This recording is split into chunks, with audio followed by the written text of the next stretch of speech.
That it's Halloween. Tonight is Halloween, as some have already alluded to. So tonight we're going to look at the subject of Halloween. I don't think I've ever heard Halloween talked about in church specifically. Contrast that with the fact that I have celebrated Halloween in a church before.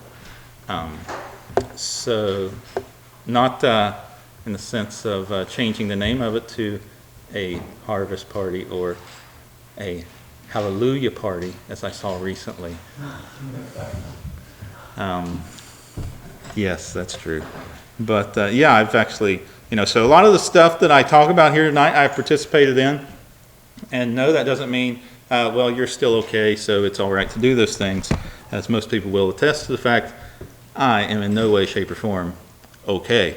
But those things that do, if I speak against something here or there just because I experienced it doesn't mean that it's okay to go ahead and do that.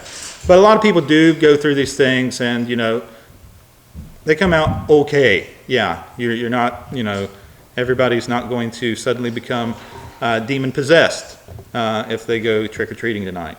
That's not going to happen. But we do see a regular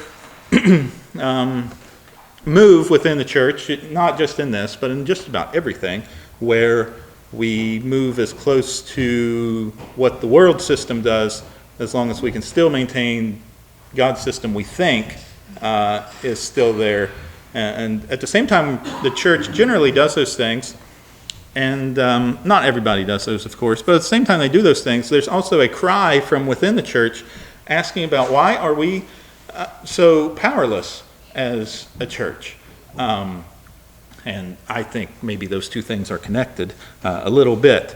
We'll be looking at the idea of Halloween. We'll look at some Bible verses here. But this statement here I got is a few years old, and it said the celebration of the pagan festival of Halloween is now a 2.4 billion with a B market. So I looked up what, see if they had 2012, and they did. And it was not 2.4 billion. It wasn't even close to it. It was 8 billion. That's a lot of money on candy corn. But $8 billion. In fact, to put that in perspective, that's about half of what the government spends against the drug war. They spend about 15 billion to fight drugs all over, everywhere. And we're spending half that much as a country. This is just America for one night.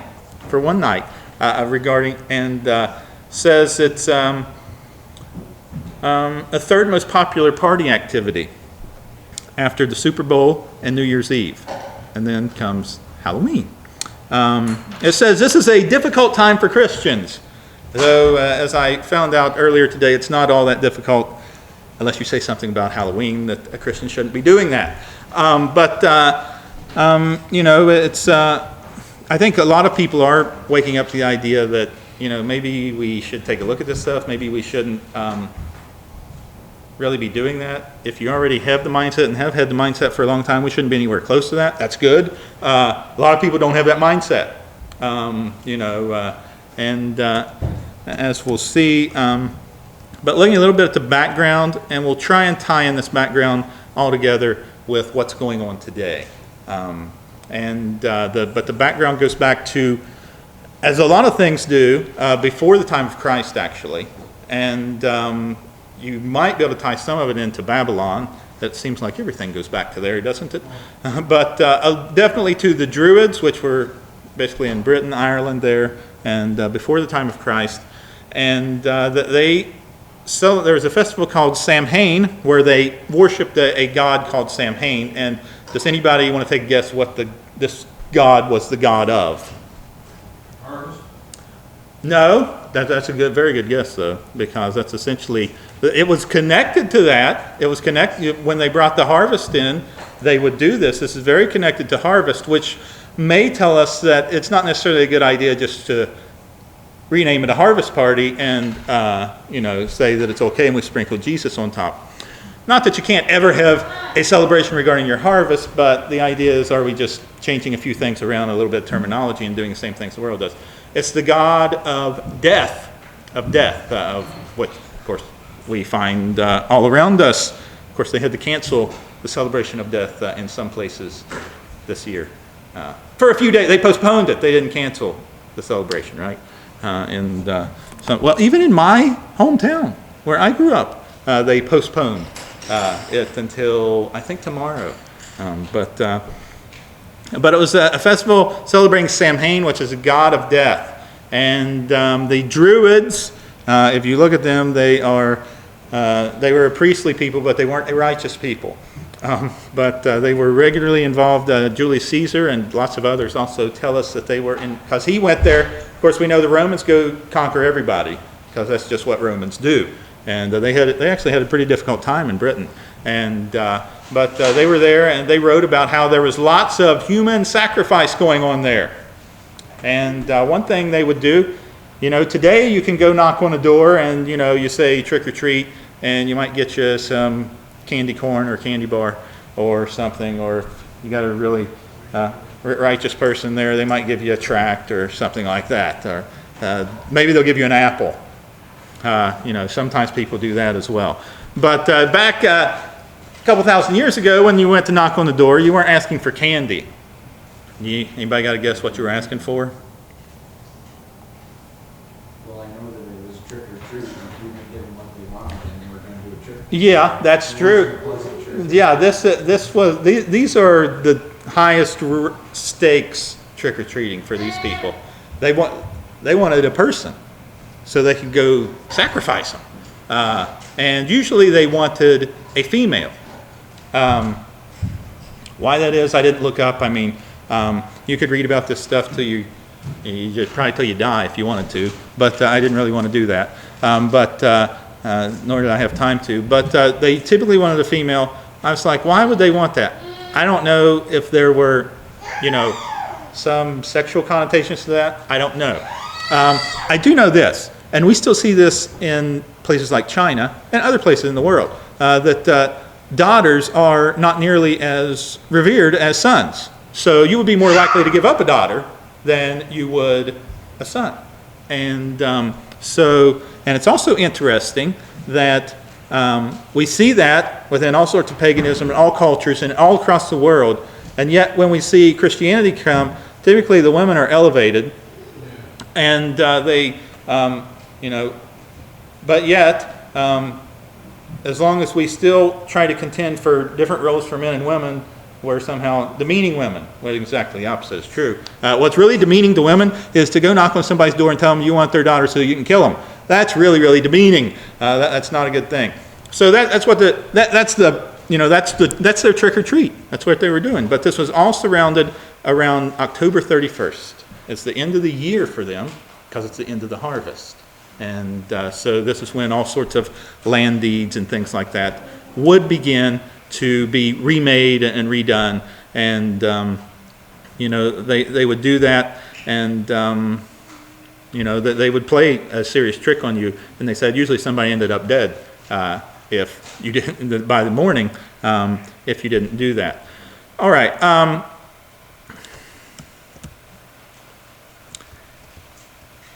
And another thing that sort of tied into what we know today is the Celtic people there. They believed that sinful souls of people that had died would come back on that night to sort of harass people, torture people, scare people. And but if you left out gifts like fruits and apples and nuts, then they would take some of that and they would be appeased, and they wouldn't really mess with you. But the Lord of the Dead judged the souls, that's Samhain, judged the souls and decreed the form which their existence would continue, whether they come back as a human or an animal or all sorts of crazy stuff, which makes it, that's reincarnation, that's Hinduism. Very similar there. It's also similar there. The Lord of the Dead judged the souls. You should be able to see the twist there on what's really true. We know there is a Lord over all who will judge all souls. But what we have there is a twisting there. And there's modern witches, of course. Anybody ever met a modern witch? I have. I used to work with somebody that said they were, but don't worry, they were a white witch, so it was all good and righteous. But they also are very interested about this time of the year. And not all witches, though, which I wouldn't think this, but not all witches would believe in Satan. Not all witches would believe in Satan, but they would actually be worshiping more of the environment, the nature around us. They would be eco-witches, I suppose we would say. But they are there and still involved. Christian influence. I always thought as a child that Halloween was just, it was sort of like, one of those things you probably shouldn't really do, that it was sort of like a devil day, but, hey, nobody gets hurt. Then as I grew up a little bit, I thought, well, learned about Halloween, Hallows Eve, All Saints Day. Well, it's sort of a Christian thing, and they've just thrown candy in there as well. But actually, both those things are true. It was a devil day, but it was also something that the Catholic Church tried to integrate together. So, if you've got a group of 100 people that do one thing and a group of 100 people that do the other thing, well, let's be really smart here. We'll bring 200 together, and then we'll have twice as big a church, and then everybody will be happy. We'll just mix the two together, and, we won't say, if you've got something that you don't want your child to play with, the best thing for it to happen is to just get lost. The best thing to happen, I don't know where it's at. Whereas compared to if you have something and I just take it from you and say, no, you can't have that, then, oh man, people get mad and all sorts of frustration and stuff going on. But if I just can't find it, well, the same thing sort of happened with the church and paganism there. They didn't say, no, you can't, you can go ahead and do that. It's no big deal. It's not a problem. We'll just mix all the two together. And this first happened in around 800. Pope Gregory the Third and the Fourth were involved with this, where this All Saints Day was actually in May. Then they moved it to November 1st, Halloween, Hallows Eve, and then we have them all mixed together there. But it's at first a pagan festival, then mixed with a Catholic festival. And it's became known as the time most favored by witches, sorcerers, and devil worshippers. And of course, as I already mentioned, not all witches believe in Satan. They think that would be a fabrication of the Christian faith. That you guys just made that up because you like having a boogeyman, because that's just how you are. But again, they're involved in a lot of worship of the environment, things like that. But Satanism is real today. It is real. Take a look at the number of children that are kidnapped that never appear again. I mean, it's an astounding number. Satanism is real. I know for a fact it was real. It probably still is in a place back where I grew up. You could see the evidence from it, meeting spots and everything. And it's nothing to play around with. Nothing to play around with. You need to be certain you've got the Spirit of God and prayer covering you if you get involved anywhere around any of that stuff.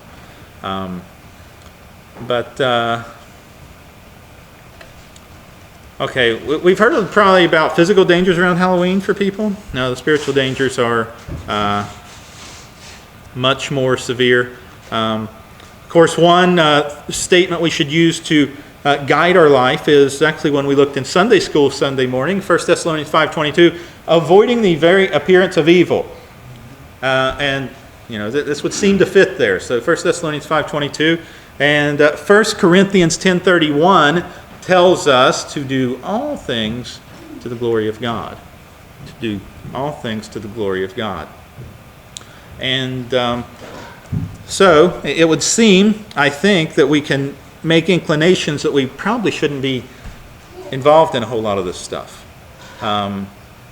Of course, there's going to be a recoil reaction from a lot of people in the church, maybe in your family, certainly in my family, that would not be happy and would say, it's all in good fun, or it's, no harm is done, or also you can't withdraw and win people.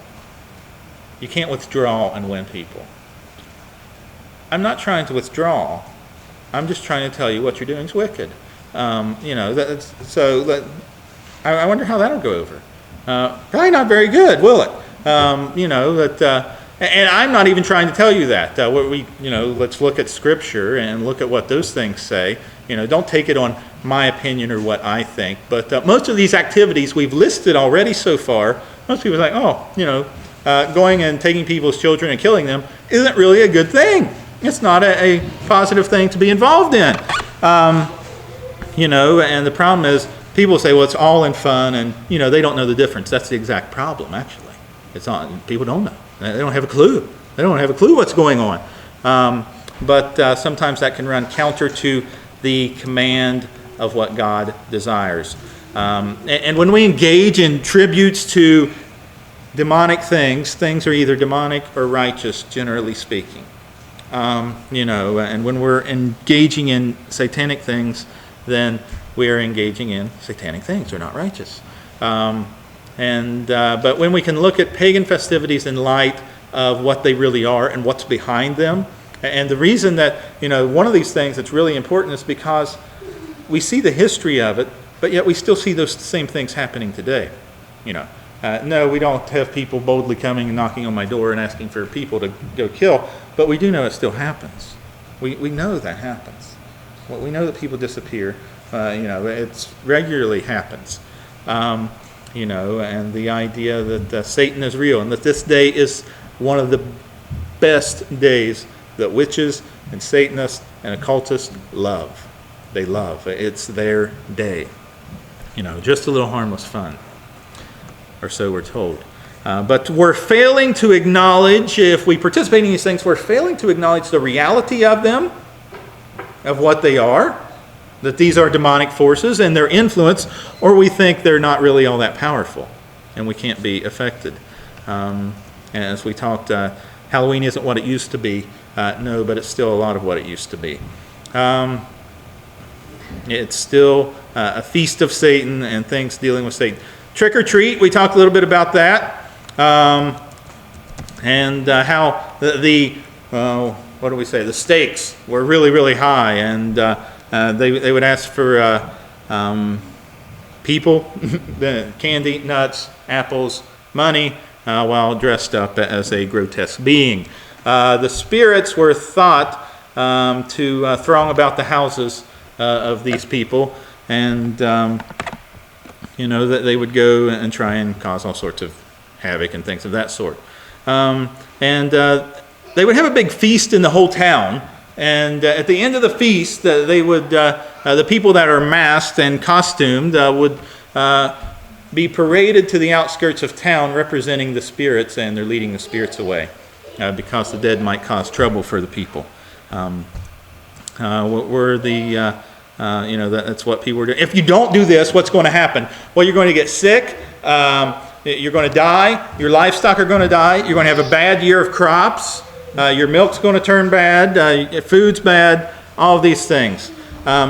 This is really a form of divination, which we will find in Deuteronomy 18. God speaks to the Israelites. When thou art come into the land which the Lord thy God giveth thee, thou shalt learn not to do after the abominations of these nations. That shall not be found among you anyone that maketh his son or daughter to pass through the fire. Now we say, well, of course we wouldn't do that. We have connected that with abortion before. Not really here to do that tonight, but isn't it interesting that people were actually doing that at the time of Christ? And I would believe even after that they were doing that. Or using divination, trying to get things decided by chance, or an observer of times, or an enchanter, or a witch. And so people trying to say that it doesn't apply anymore. I've worked with witches. Nice lady. She was very nice. But, yeah, I'm a witch. No. Okay. I was just leaving.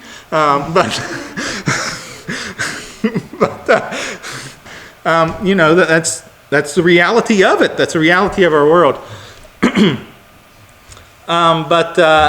this was celebrated in various ways. But jack-o'-lanterns, I was very interested to find this out. Also called many other things: foxfire, will-o'-the-wisp, prairie fire, friar's lantern, corpse lantern. That sounds pleasant, but of course many people, of course, still do. I see jack-o'-lanterns everywhere. I see them all over the place.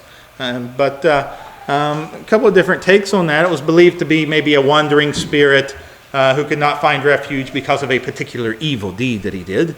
Some believed it to be a spirit that's come back to haunt us. Some believed it was spirits from the forest. According to one, it wanders about swamp areas. You ever heard of like swamp gas and things like that? A little light you see there. But the jack-o'-lantern history is that it was someone that was around the swamps trying to get people to be curious and come and watch it and come and find them and come and look and see what's out there. And then they would trick them and get them here and get them there. And these mischievous little spirits would chase people and trick people and get them stranded and confused and trapped in mud and all sorts of things. And then they would walk away laughing, mocking them in laughter. On and on and on it goes. And what's the most typical face that you would see on a jack-o'-lantern? A smile. Laughing face. Oh, well, what a coincidence there.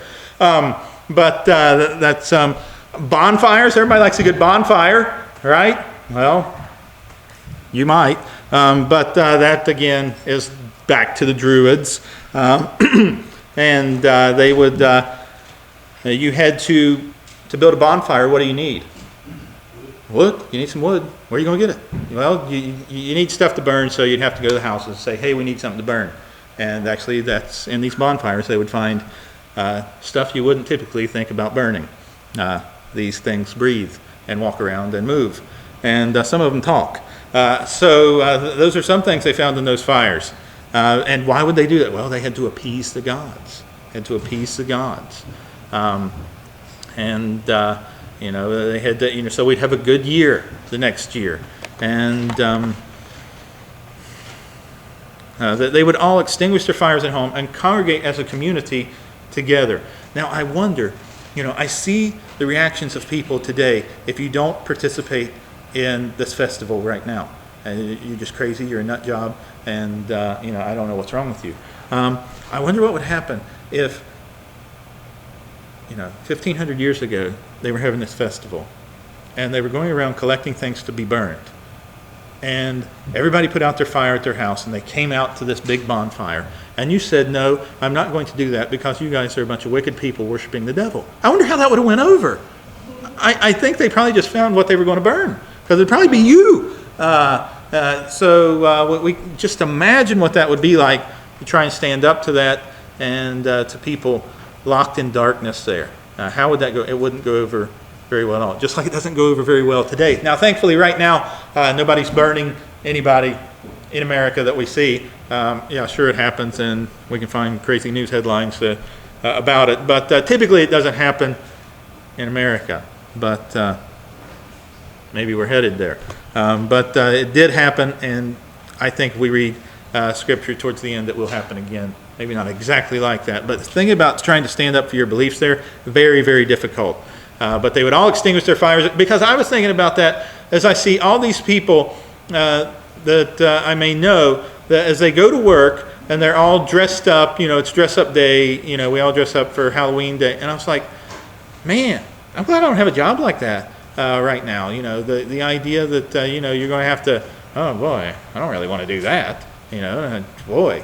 It's a good opportunity for witness, I guess. It's also a good opportunity to get everybody absolutely furious at you. But it's everywhere in regards to this.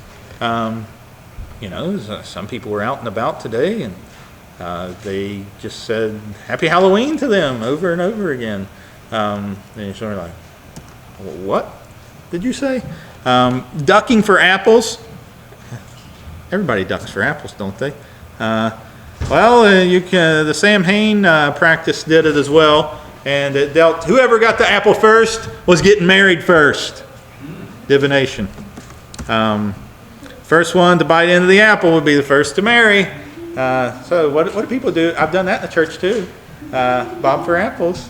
And Another way they would do it when they peeled the apples. The longer the peeling, the longer the life. You're good to go. Black cats. Familiar spirits. Black represents evil, death, darkness. On and on we go. And, it's sort of surprising to read all this stuff and find all this stuff out. It's just pretty common. The church has made a habit of that in the early centuries of just meshing things together. I think you can see that on Christmas, and you can see that on Easter too. You can see that on Valentine's Day. You can see it all over the place. Now, obviously, it's not as blatant or obvious as the ideas within Halloween. But meshing things together, syncretism there, mixing them together, if you can use it to your advantage, then go ahead and do it. But they were doing all these things to make the idea to make just like we do today. Well, I don't know about we, but just like many do today, or has been seen, or you can read about, that they'll do is we've got to make the gospel, we've got to make the church, we've got to make Jesus more tasty to those who don't have him, and more enjoyable and acceptable. So we'll change things around a little bit. But what they were thinking was they would mix these together, we'll get them converted eventually, and the church will be just as strong and twice as big. But of course, what happened? Well, I guess they got converted, I guess, if you want to say that they got converted, and depending on what you call conversion. Everybody's converted now. I mean, what? 80% of America is probably Christian. And, everybody's, if we lower the level of what conversion is or what it means,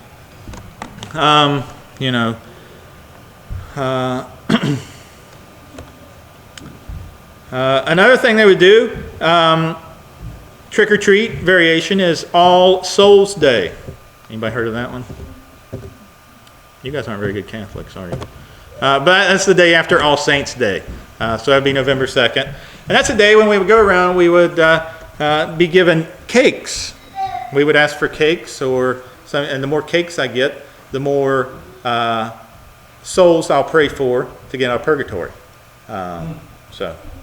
Which of course has a lot of biblical basis to do. Well, wait a minute. No, it doesn't. It doesn't have any biblical basis, does it?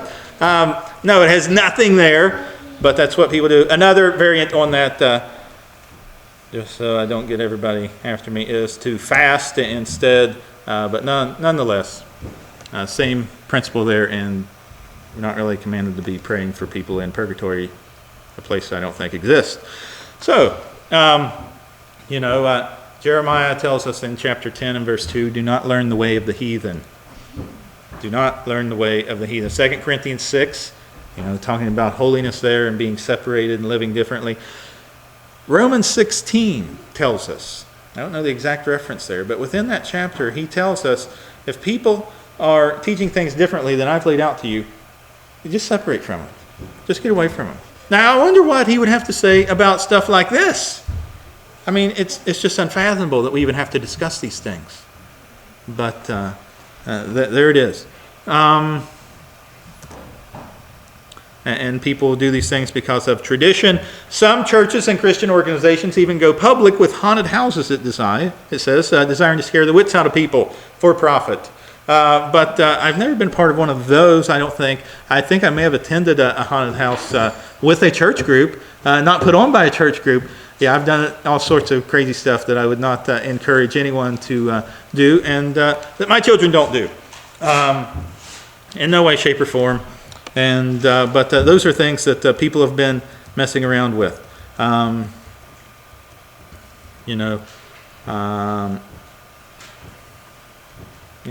should we do? One thing I want to hit on here before we close, because there's so much stuff here that we really can't cover it all. But one thing we want to touch on is how do we respond, or what do we do, or do I just let people say, well, you're just being a separatist and a divisive person, and I suppose I could be viewed as those things because I do separate from wickedness when I see it, and it usually causes division. But you're in good company when you do that. Well, one way to respond is to tell people the truth. To tell people the truth. That's one way to respond. And, I've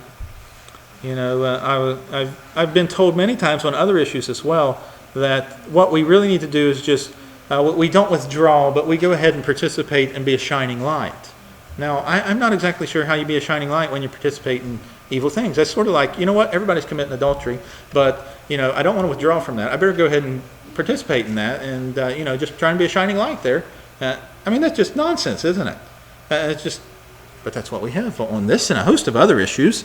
One thing we need to do is teach. We need to proclaim the truth, which we're trying to do here this evening. Pastors and teachers have a responsibility to educate parents, to educate people in their church. The responsibility of educating children actually falls on the parents. The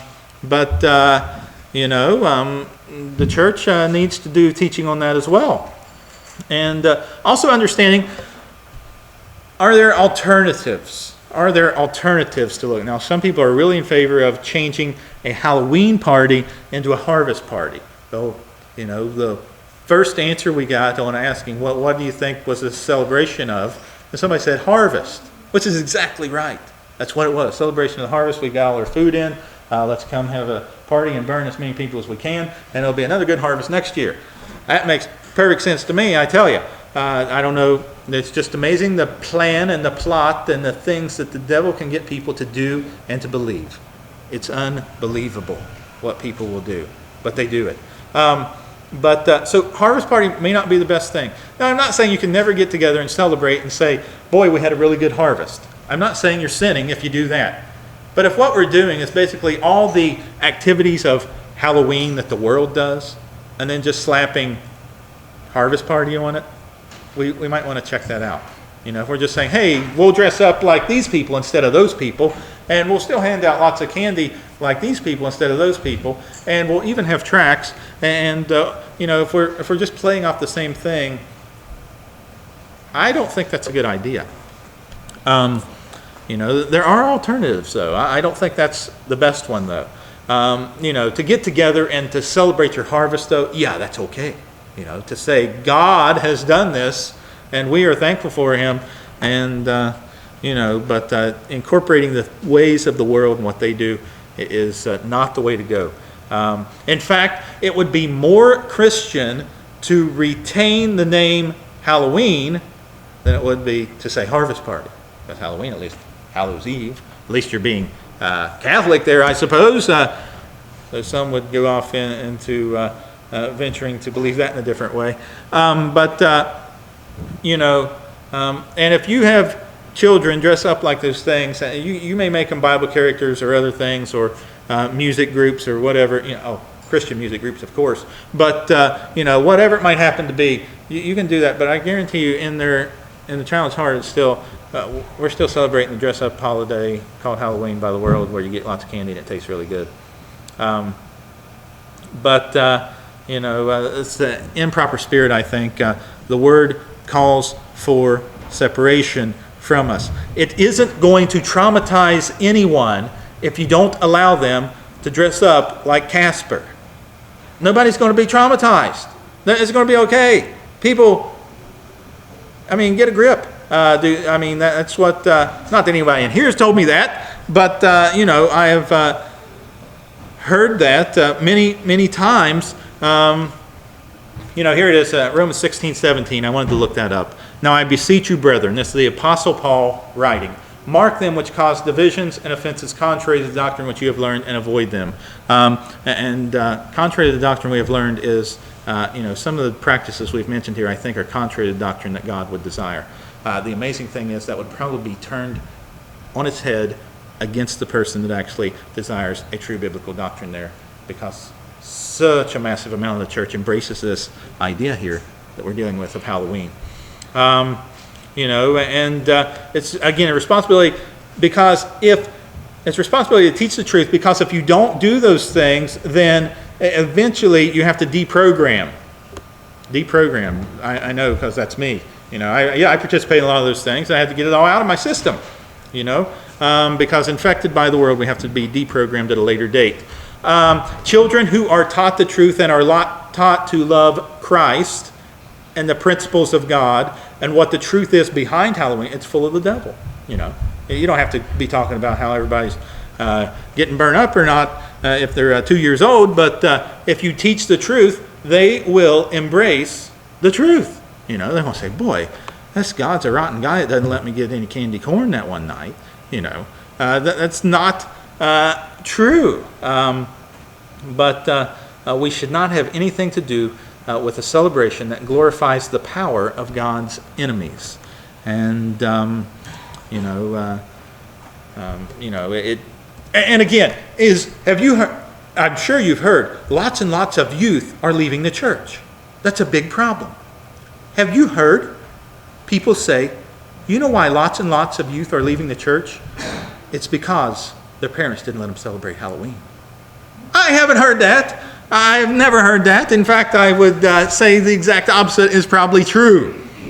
But that's what we find. Parents need to faithfully fulfill their responsibility to bring their children up in the way of God's righteousness. And He will guide them to the truth.